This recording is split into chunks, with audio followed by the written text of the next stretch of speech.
May kilala ka bang taong parang swerte? Yung tipong kumikita kahit hindi mo nakikitang nagtatrabaho.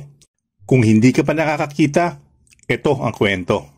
Isang araw, nag-post ang isang Pinoy online seller, si Karen, ng picture nila ng pamilya sa Tagaytay. Family bonding daw. Pero ang napansin ng mga tao, hindi yung scenery, kundi yung payout notification sa gilid ng picture. Habang kumakain siya ng bulalo, may pumasok na 1,200 pesos galing sa digital planner na ginawa niya 2 buwan na ang nakalipas. At yun ang classic example ng passive income. Hindi siya nagpo-post that day. Hindi siya nag-a-ads that day. Hindi siya nagda-live stream that day. Pero may pumasok.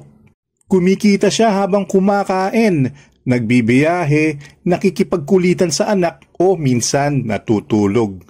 Pero ito ang kailangan mong tandaan bago ka ma-hype. Hindi magic ang passive income. Hindi ito no work income. Ito ay work now, get paid many times later. At dahil Pinoy tayo, marunong dumiskarte, marunong magsakripisyo, marunong maghanap ng paraan. Pasok na pasok sa atin ang passive income. Ang problema lang, marami ang nalilito kung ano ba talaga ang legit. Ano ang pwedeng gawin dito sa Pilipinas at ano ang talagang gumagana para sa Pinoy. Kaya sa video na to, pag-uusapan natin ang top 5 passive income na legit bagay sa Pinoy at napatunayan na ng mga kapwa nating Pilipino. Paano magsimula? Magkano ang potensyal na kita? Ano ang tools? Ano ang steps? Ano ang pros and cons? Kumbaga, wala dito yung mag-invest ka sa ganito, magiging milyonaryo ka bukas. Lahat dito, real talk, real results, real Pinoys. Ang mga impormasyon na ibinabahagi sa video na ito ay para lamang sa edukasyon at dagdag kaalaman. Hindi ito itinuturing na personal na financial advice. Kumonsulta pa rin sa isang lisensyadong financial advisor bago magdesisyon tungkol sa investments. Bago tayo tumalon sa mga idea, kailangan muna natin magkaintindihan. Hindi ito yaman agad. Hindi rin ito 1 week lang kikita ka na ng 50,000 pesos. Ito ay paraan para unti-unting magkaroon ng kita na hindi nakadepende sa oras mo.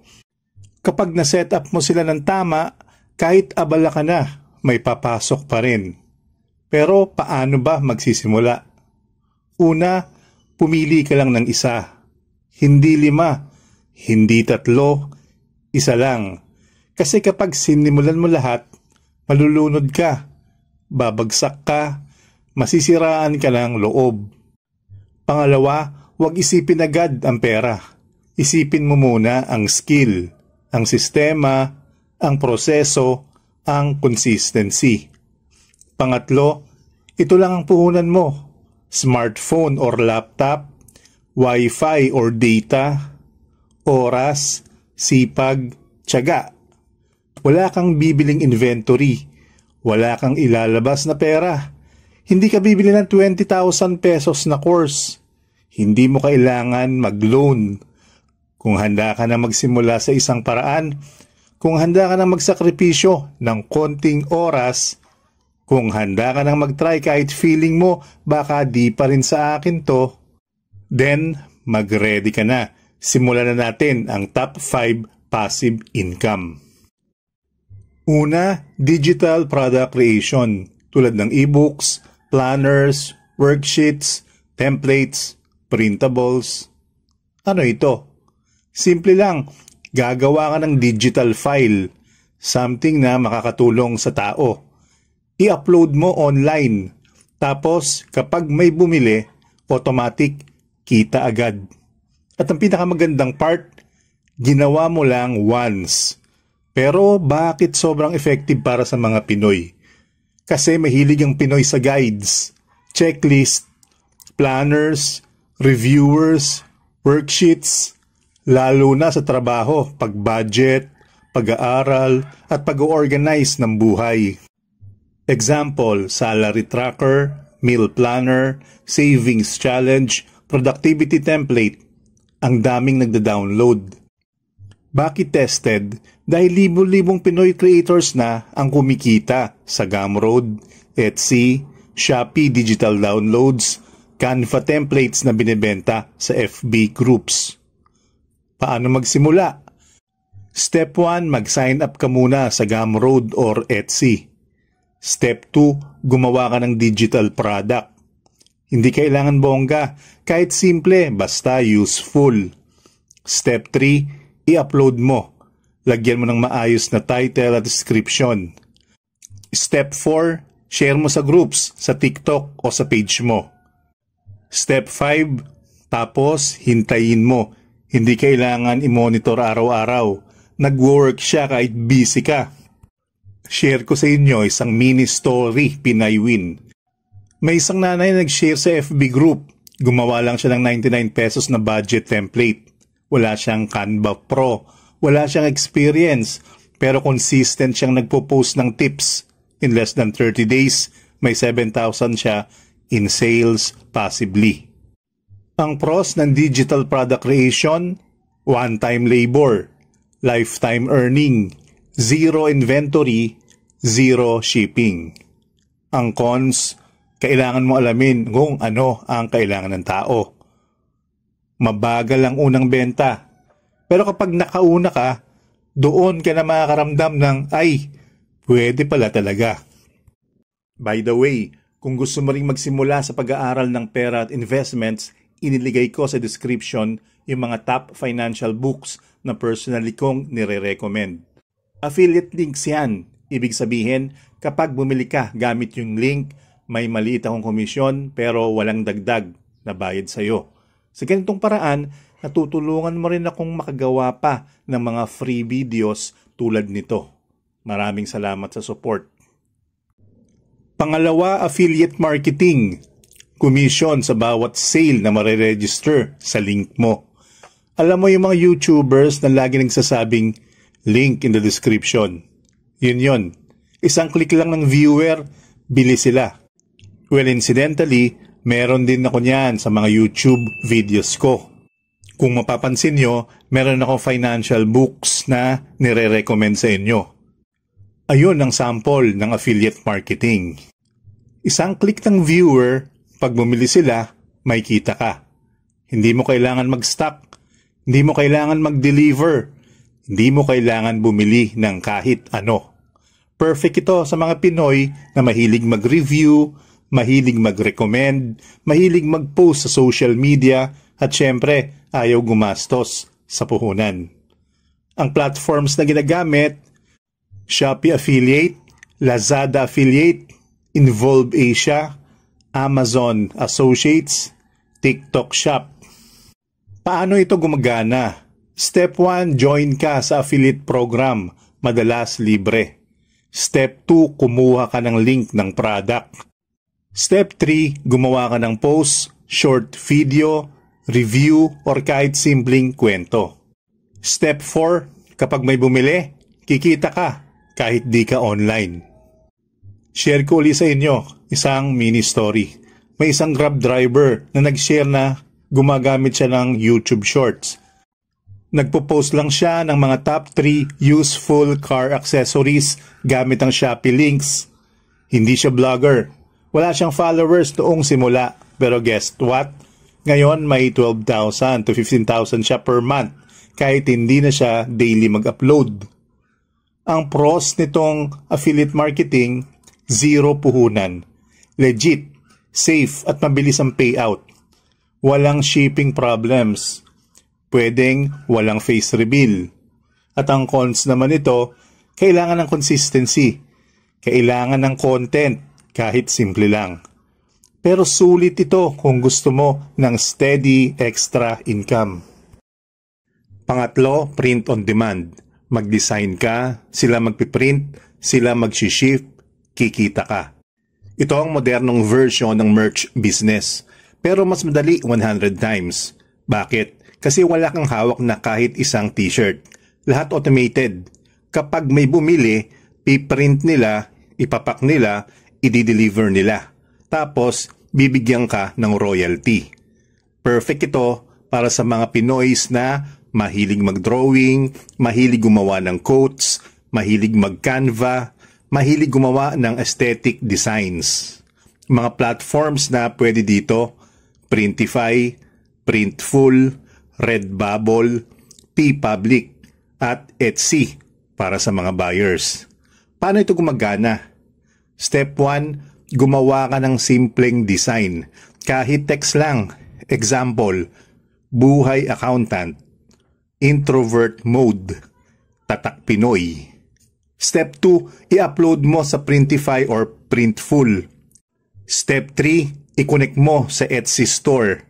Step 4, done. Kapag may bumili, automatic ang lahat. Ito, mini story ng isang successful Pinoy.